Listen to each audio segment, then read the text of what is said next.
This video needs absolutely no introduction.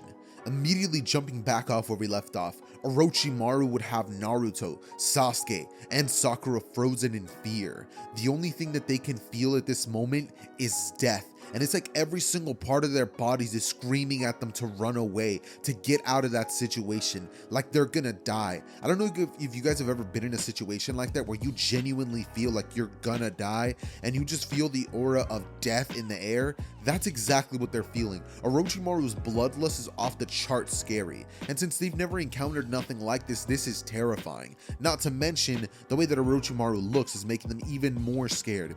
In that moment, Naruto would turn to Sasuke with as much strength and willpower as he can, and he would say, "Sasuke, can you?"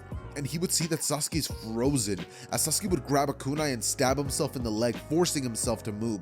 Naruto, seeing that, would do the same, as Sasuke would grab onto Sakura and jump out of the way, as 100 snakes would come shooting at their direction, and Naruto jumps on top of a tree, as he would say, "Hey, what's up with that bloodlust? You trying to kill us or something?" But Orochimaru wouldn't say anything, as he just smiles, licking his lips, and Naruto says, "What does that mean?" As Orochimaru would shoot towards the direction of Naruto, causing him to freeze in place, as Sasuke has to throw a kunai right at the direction of Naruto and between Orochimaru, which causes him to back off slightly, as Naruto would barely be able to jump out of the way, and he would see Orochimaru there staring at him, with Naruto not knowing what to do. It would be in this moment that Naruto would realize that he needs to get out of there. So the first thing that Naruto would do is phase through the tree, land on the ground, and run away as fast as he can, phasing into the ground as he jumps back up near Sasuke and Sakura and asks what in the world they're gonna be doing, with Orochimaru summoning this gigantic snake that would begin hunting them down, using its sense of smell to figure out exactly where they are. The group would be terrified and trying to figure out any way, shape, or form to get out of this situation, but it's just looking like they can't. And from here, Orochimaru would bust through the tree that they're hiding behind, as he would say, "There you are."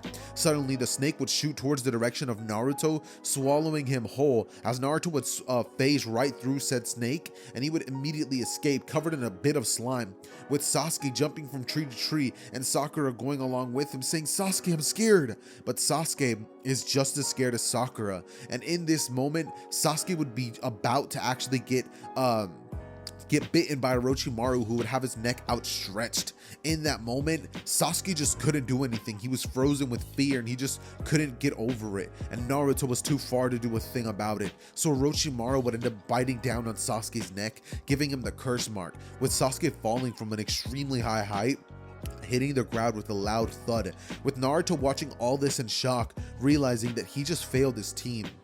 He was going on earlier about how he should be team captain, but he definitely shouldn't be. Some team captain he would have turned out to be couldn't even protect his friends, his comrades, and now Sakura's gonna... But Orochimaru would leave her alone, saying she's too weak to be even pestered with Sakura falling to her knees and thinking, "I'm too..." As she's thinking that, Naruto would have his entire life just pause, as it almost feels like time would freeze in that moment, and as this is happening, Naruto's claws would begin getting longer and longer.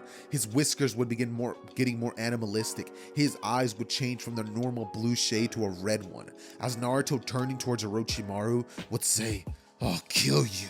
And in this moment, he would phase through the ground, jumping up right next to Orochimaru, as he would land a punch square to Orochimaru's face, sending Orochimaru flying back, with him wiping the blood off, saying, "That's a neat trick, boy," before then shooting towards the direction of Naruto and trying to actually just seal the Nine-Tails chakra. But Naruto phases right through him, landing a knee to his face, as Orochimaru would be sent flying into the air, and Naruto lets out a roar, rushing towards the direction of Orochimaru as he claws at his face, tearing the fake disguise that Orochimaru has on, before Naruto would land blow after blow after blow on his stomach, and then finally kick him back onto the ground, with Orochimaru using the substitution jutsu to evade that last blow. Suddenly, Orochimaru would have a bunch of snakes shoot towards the direction of Naruto, but Naruto, with nothing but a roar, would shoot them flying back, as Orochimaru's eyes would widen, thinking, "What the? This is only the power of the QB. He doesn't even have one tail. What is this?" But in this moment, Naruto would shoot towards the direction of Orochimaru with his full power blazing and going absolutely crazy.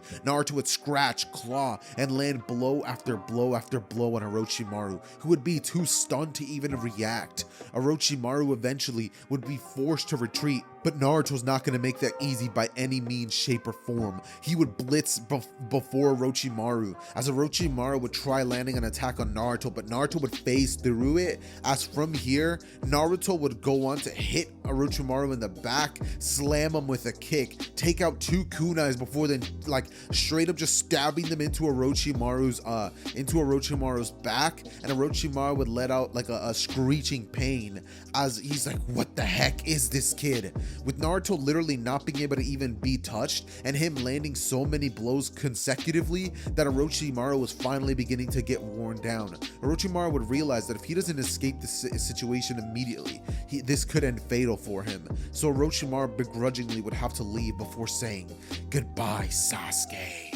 He would leave the area and Naruto would just sit there as he screeches with a roar, and Naruto starts destroying trees upon trees, just destroying the forest. A large explosion could be heard as Naruto finally would focus his attention on Sakura and Sasuke and begin rushing at them by crawling on the ground by running on the ground on all fours towards them. Naruto would get closer and closer before Sakura would scream out, "Naruto, stop!" And Naruto would pause in that moment as he finally realizes who he's charging at, and Naruto stops, and with all of his willpower, he would force himself to not rush at Sakura as he falls into unconsciousness, and Sakura is there left to hold on to not just Naruto, but Sasuke as well. Just like in the original, she would be tasked with protecting them, as she would grab Naruto and Sasuke, picking them both up, taking them to a cave where eventually she would begin treating both of them with nothing but damp towels, as she would try to make sure that both of them wake up. She knows that Naruto's okay, but she's unsure what's happening with Sasuke. Eventually a couple hours would pass as finally Naruto would begin showing signs of that he might be waking up soon, and Sakura would set up a couple of traps as more hours would go by, and eventually the Sound Genin would finally end up arriving. The confrontation would go down so similar to the original that I don't even think that I should even go over this. Obviously Lee would arrive, the rest of the rookie 12 would end up arriving as well, alongside Neji and Tenten, who are watching Lee fight, and eventually after a bunch of back and forth between the Sound Genin and all these ninjas, Sasuke would wake up, overpowering them with the power of the curse mark, as he would show just how powerful he is, and Naruto would wake up last minute to witness Sasuke's power, with him being stunned at how powerful Sasuke seems to have gotten. Naruto would be questioning where in the world he got this power from, and if it could have had anything to do with that guy that they met in the forest, but without having too much time to think about it, Sasuke, Sakura, and Naruto would rush towards the Genin Tower, where they would end up finally having some time to rest, and by them I mean Naruto and Sasuke obviously. This would lead to the 1v1 battles after a full day, meaning that this time around they get just enough time to rest and be a little bit recovered, with Naruto having most of his chakra already returned, if not actually all of it, right? This would lead to Naruto versus Kiba. Now in the original, obviously we know that Naruto won through some very, strange means, but this time around Naruto's not going to be needing anything like that. He's not going to be needing some cheap tricks, and he's definitely not going to shart in Kiba's face. This time around Naruto's going to do it by his own willpower, by his own strength, and he's not going to be needing anyone's help. So Naruto and Kiba would begin, as Kiba would immediately begin mocking Naruto, saying, "It's Mr. Nudity himself. How's the little beast of the leaf doing?" With Naruto looking at him and saying, "Hey, I was just a kid back then, leave me alone, it's gotten bigger since then."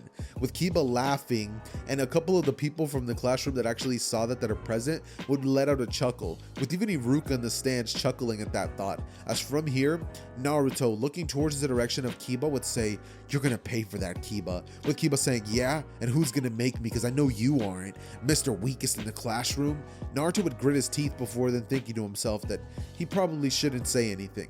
As from here, Kiba would immediately rush towards the direction of Naruto, saying, "You ready, Akamaru?" As he would run in towards Naruto, but Naruto would straight up just disappear from that area, with Kiba being like, "Where is he?" And Naruto popping up right behind him saying, "Over here!" As he would land a punch square on Kiba's face, sending Kiba flying back to the ground, with Kiba getting up and wiping his face, saying, "Looks like you're not as weak as I thought, Naruto. That doesn't mean you're gonna win, so don't get your hopes high." With Naruto saying, "Trust me, with you, I don't need to get my hopes high, cause you're nothing but an inconvenience."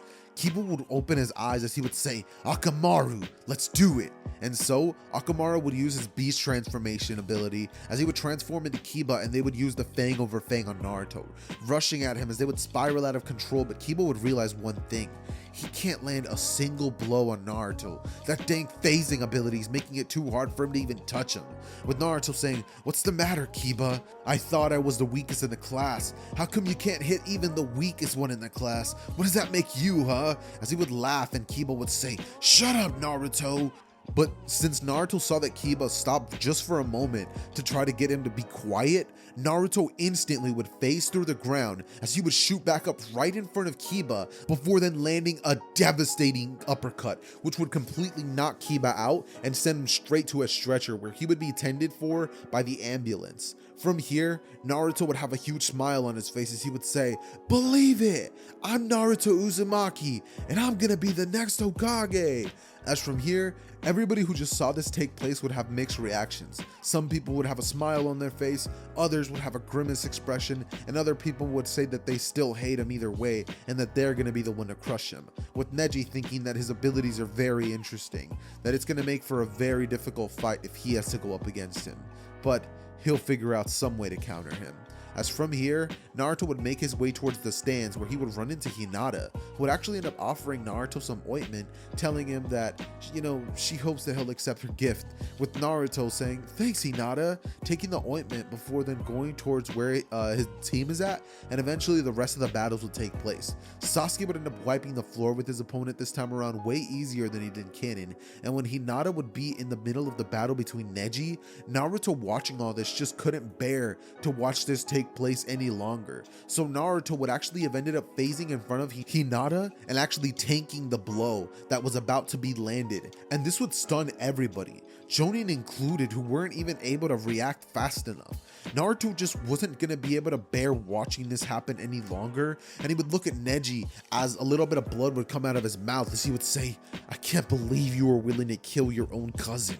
If I end up fighting you in these battles, I promise I'll kill you." With Neji scoffing with a smirk on his face, and Hinata being like, "Naruto-kun," as she would just pass out, and Naruto would rush towards her with him spitting out a bit of blood, and the Jonins basically saying that that was reckless, that they were going to get in the way either way, but Naruto says he wouldn't have had it any other way, with him basically walking with Hinata towards the infirmary room where she would finally be treated, and Naruto would just sit by her bedside before thinking to himself that there's no way Neji was going to be willing to do something like that. He can't believe that Neji was willing to go so far.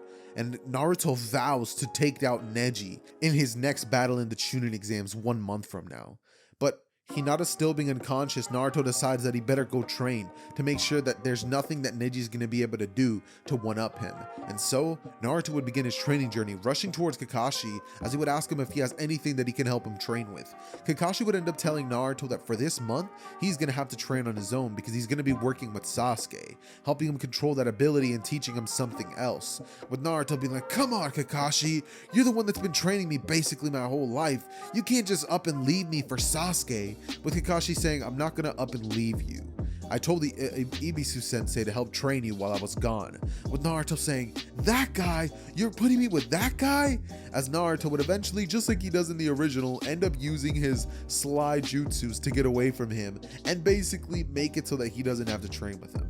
Naruto for the following 3 days would decide that he's just gonna train on his own, thinking that he's gotten so much stronger and being super cocky because of the fact that now Naruto feels like he can just hit whatever, he can fight whoever he wants, and he won't be losing. Naruto even feels uber confident. He even feels like he's gonna be able to defeat Neji. So Naruto over here is just acting like a big shot, a hot shot, and Naruto is gonna definitely be needing to have a reality check in the next couple of days, and who better to do that than the legendary Sannin, Jiraiya Sensei.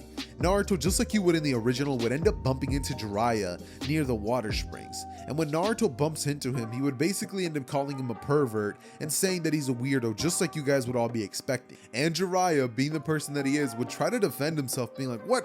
How do you not know who I am? I'm Jiraiya, one of the legendary Sannin." With Naruto looking at him with a bored expression, just being like, "Never heard of you." But I'm sure if I looked you up in the bingo book, I'd probably find you in the pervert section. Get out of here before I tell those girls over there what you're actually up to. And Jiraiya would turn to Naruto before then saying, hey, hold on there, kid. You're not just gonna disrespect one of the legendary Sannin. How about I prove it to you? I win, you keep your mouth shut. You win, you can go ahead and yap on whoever you want. Plus, I'll even give you all the money in my pocket. With Naruto saying, really? Really now? I have been wanting to go get some ramen recently, so you got a deal, pervy geezer. From here, Jiraiya would have a scowly expression on his face as he would say, stop calling me that, kid. And so they would make their way towards the training field where Jiraiya would look at Naruto and wish him luck, saying that he hopes he can at least land one punch. But Naruto would laugh before then saying he doesn't think he could land one punch on him. And Jiraiya would just look at Naruto before then bursting into laughter, with Naruto saying, come try it. And Jiraiya would say, fine, rushing towards the direction of Naruto before he would throw a punch square at Naruto's face for disrespecting him. But what he would realize is that the punch would hit nothing but air, and Naruto would be right behind him. Jiraiya turns around rapidly, realizing that this kid's fast, as Naruto was about to throw a sweet cake at Jiraiya, but Jiraiya would dodge, and with his hair he would cover his body so that he wasn't actually able to be hit by Naruto's next punch that he would throw. From here, Naruto and Jiraiya would be in a standstill battle where Naruto can't seem to land a single hit on Jiraiya, but Jiraiya can't land a hit on Naruto because of just how fast he is and how unpredictable his abilities are. But Jiraiya, being the master combatant that he is, would eventually end up realizing what's going on with Naruto and make it up in his head how exactly he's going to hit him, saying that he's probably just going to need to use some sort of distraction and hit him whenever he's off guard. He's going to have to be quick, but he's going to have to land that ability.